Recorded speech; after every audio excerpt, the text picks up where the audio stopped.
Ilang bahagi ng Albay ang apektado ng matinding pag-ulan, kaya naman kinakailangan na ring ilikas ang ilang residente. Yan ang ulat ni Floyd Brenz. Nirespondehan ng mga otoridad ang dalawang na-traps sa Marigong, Bunga-Pawa dulot ng malakas na ulan at tumaas na tubig. Kasama sa operasyon ang Manito MDRRMO, BFP at Coast Guard.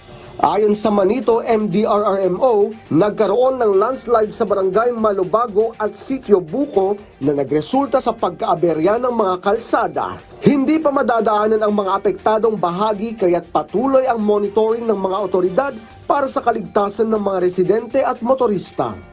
Samantala, isang landslide ang naitala sa dulong bayan ng Barangay Itba, kaya inilikas ang mga residente mula sa Purok 8 patungo sa Barangay Hall para sa kanilang kaligtasan. Patuloy ang mga hakbang ng MDRRMO upang matugunan ang mga epekto ng kalamidad. Floyd Brenz para sa Pambansang TV sa Bagong Pilipinas.